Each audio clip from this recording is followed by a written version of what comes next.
What is going on, guys? Joey Franzo here, Flex Training Systems, and today I wanted to talk to you guys about two different kinds of mindsets, right? Or maybe one, you start with one mindset and then you kind of slowly degrade and become a different kind of mindset. Talking about winning mindsets. This has been a video that I've been meaning to make for a long time, and I've been thinking about it a lot.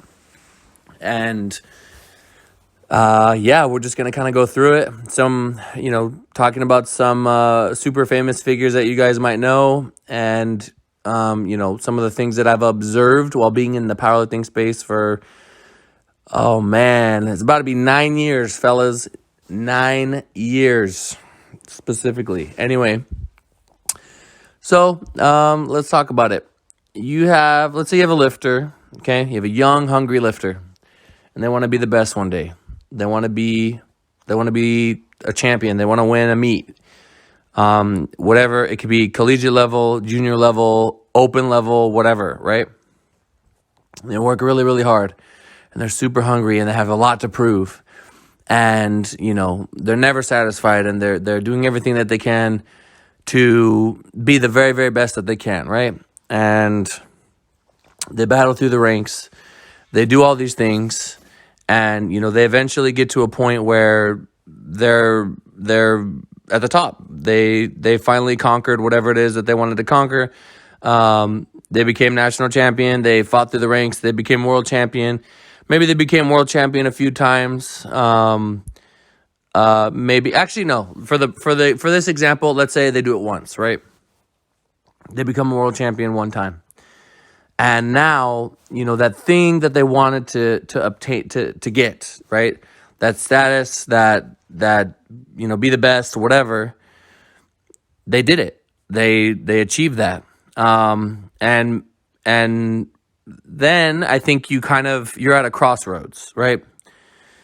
And I think about Conor McGregor, and I think about Tom Brady, Kobe Bryant, Michael Jordan, people like that. Let's talk about Conor. So Conor, he was a young, compelling, up-and-coming guy, worked really, really hard, became world champion, then he became double champion. He achieved, impossible things. He made it all the way to the end. He did some business deals. He made, 9 figures. He does not have to scrap and fight the same as he did in the past. He does not, he literally has money now. He doesn't have to fight for money. His family's taken care of.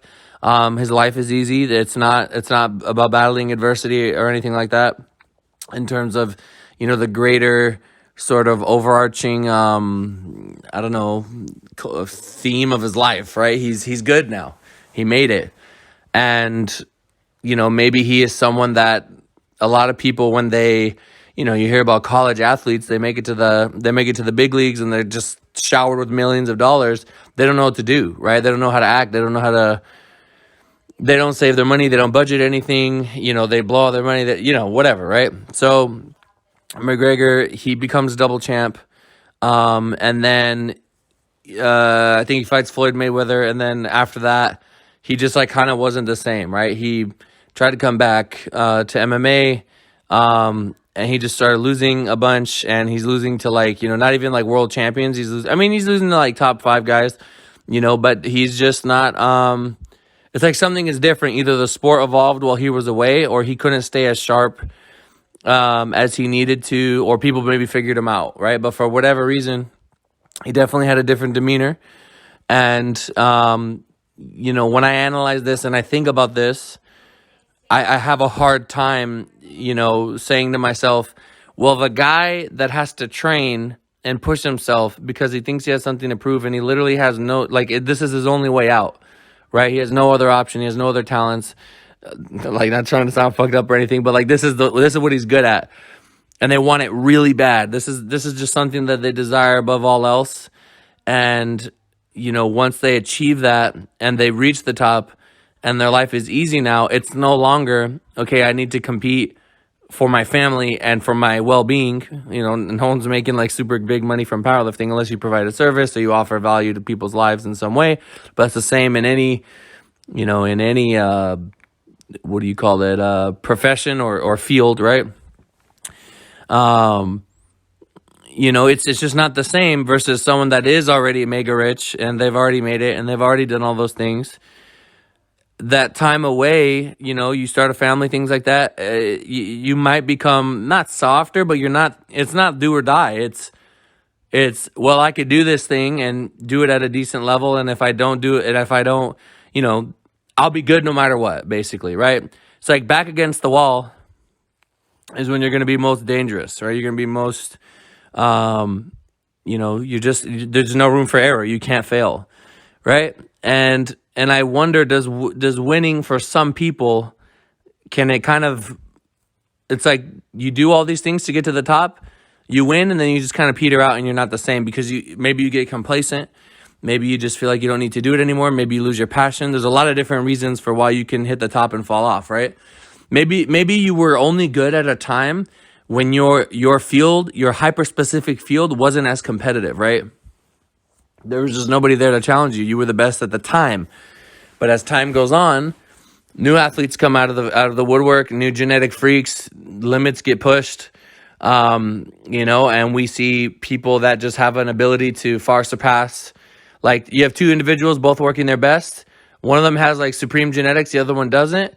Maybe the other one that doesn't have good genetics could have been the best at that time, but now you got a guy that's working hard and he's just simply better for the task than you are.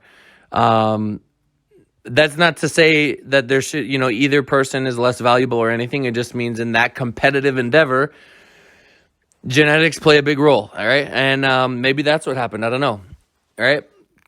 But for the sake of argument, let's just say he was complacent. Let's just say he didn't want it as bad. Let's just say he's rich now, doesn't need to care about certain things. He could just chill, right? So he's not going to want it as bad as someone who fucking has been fighting their whole life, and that's the only thing they want. Literally nothing else matters but winning, right? Okay? And then he loses to that person, right? Now, fighting is very much a mental sport. It's a little bit different than powerlifting. There is adversity in powerlifting, but to me, it's not not as bad, right?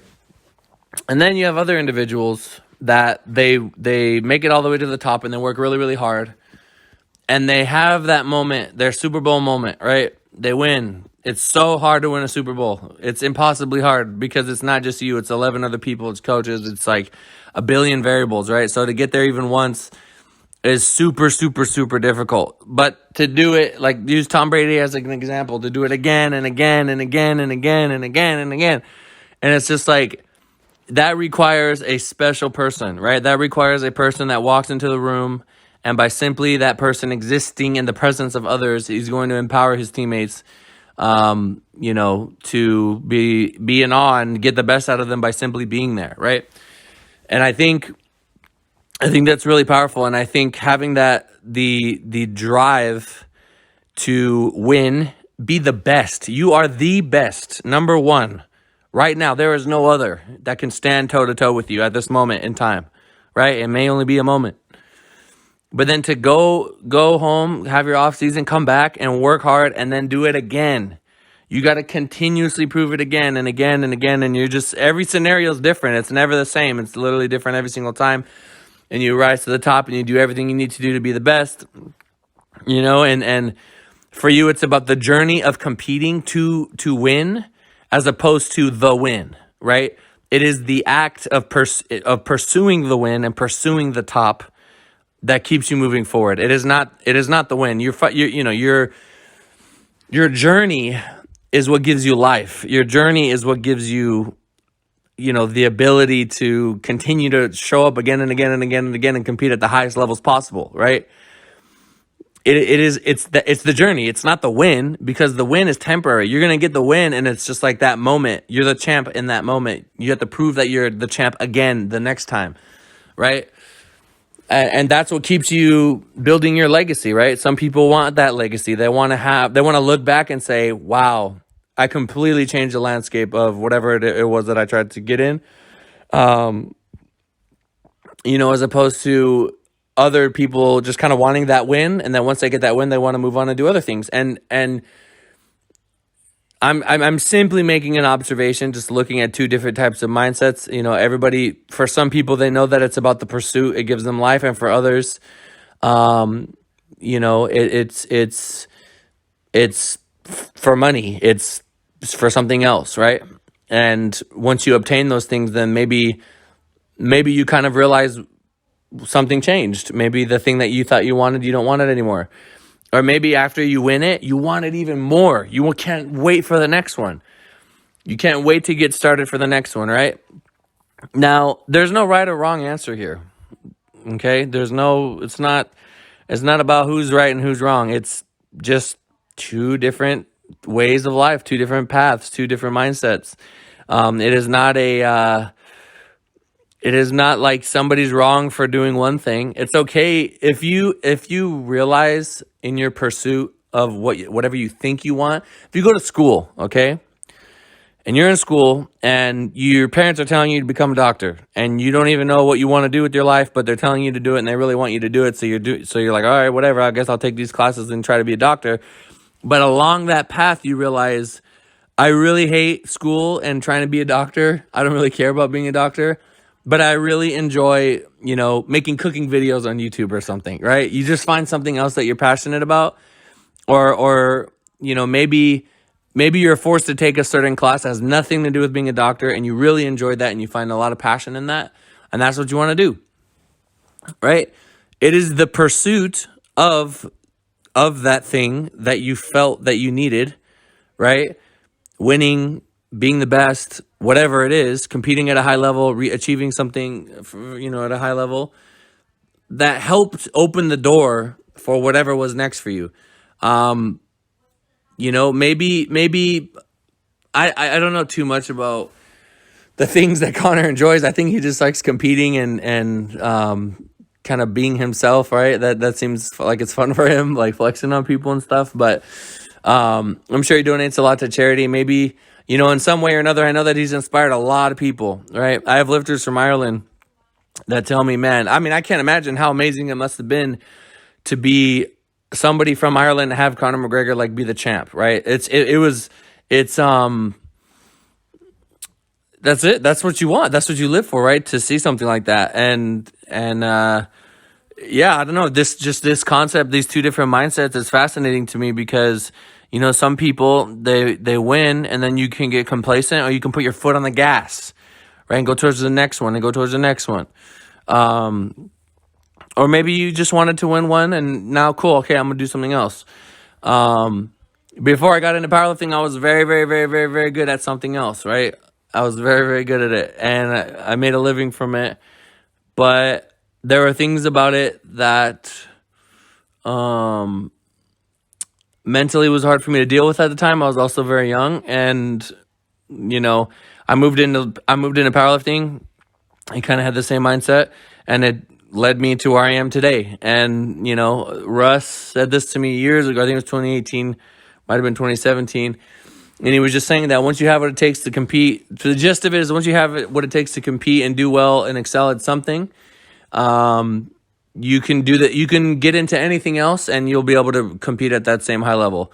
And, I'm excited to just I'm always excited to powerlifting is something that's always going to be a part of my life. I'm always helping you guys, giving you guys some kind of advice or just a path or I don't know, inspiration or motivation. You guys tell me that you feel like listening to my videos, I give you some kind of value or you just, I don't know, something positive comes from you guys listening to my videos, and that drives me forward. It's not just my videos, but interacting with you guys as lifters, seeing you guys at meets. I cannot tell you how much it means to me when I'm at a meet and one of you comes up to me and goes, Joey, I listen to all your videos, or I listen to your videos, and you feel like you know me, right? It's like a connection that you make. And that's super fucking powerful, right? I could talk to thousands of people. I'm literally talking to my phone right now, recording this on my phone because I'm in a different room, and I can talk to a bunch of you guys, and you guys can get to gain something positive from that, and that keeps me moving, right? After the win, after I won Worlds with John Hack in 2016, I had only been powerlifting inside of powerlifting for a couple years. And I could have very easily walked away then and be like, all right, cool, coach the world champion, I'm out, right? But I was so interested in legacy. That's what I want to do. I want legacy. I want obviously we've built up a great legacy. You know, we've definitely changed a lot with the landscape. Our influence is undeniable. And you know, but I want to continue to do that, right? One goal of mine is I want to have a women's team, a women's open team win nationals. I've had a men's and women's team combined. I've had a men's team many years, but I've never had a women's only team win nationals. And I'm finding ways to be hyper competitive. I'm finding ways to do things that I haven't done before. I want to make as many world champions as I can. I want to make as many pro card people as I can. You know what I'm saying?